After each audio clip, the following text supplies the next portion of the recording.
శ్రీ బాలాజీ వెంకటేశ్వర స్వామి దేవస్థానం దేవుని అల్వాల్లో శ్రీవారి బ్రహ్మోత్సవాలు ఘనంగా ముగిశాయి. గత 10 రోజులుగా అంగరంగ వైభవంగా జరుగుతున్న బ్రహ్మోత్సవాలు ప్రత్యేక పూజలతో మొదలై మహాపూర్ణాహుతి, శతఘటాభిషేకం, చక్రస్నానం, ప్రత్యేక అలంకరణతో దర్శనం, అనంతరం భక్తులకు అన్నప్రసాద వితరణ చేపట్టారు. ఈ ప్రత్యేక పూజల్లో Matsyabollaram corporator Raj Jitendranath, Alwal deputy commissioner Srinivasa Reddy, Surender Reddy, advocate Pratap Reddy స్వామివారిని దర్శించుకున్నారు. ఈ కార్యక్రమంలో వంశపారంపర్య చైర్మన్ రాజా సంజయ్ గోపాల్, సంచార్ కార్యనిర్వహణాధికారి మఠం వీరేశం, అర్చకులు విజయసారథి, రఘుపంతులు, వంశీపంతులు, శ్రీనివాస్ పంతులు, రమణ పంతులు, పునరుద్ధరణ కమిటీ సభ్యులు వెంకట్రామరెడ్డి, రామచందర్, నిమ్మ సునీత, శారద, రవి, శ్రీనివాస్ గౌడ్, వెంకటేష్ గౌడ్, ఆలయ సిబ్బంది వెంకటరెడ్డి, రాజు, భక్తులు శివరామకృష్ణ మరియు పెద్ద ఎత్తున భక్తులు పాల్గొన్నారు.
వంశానా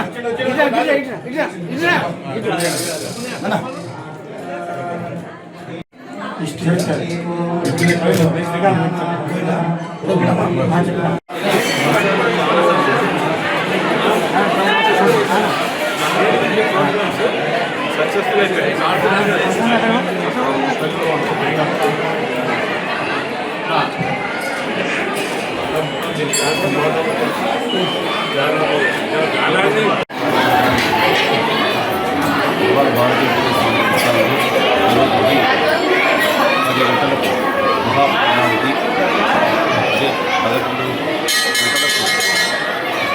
శతఘటాభిషేకము, అలాగే 12 గంటలకు చక్ర స్నానము, అలాగే రాత్రి సాయంత్రం 6 గంటలకు శ్రీకృష్ణయాగము, 8 గంటలకు ద్వాదశారాధనతో శ్రీ అల్వాల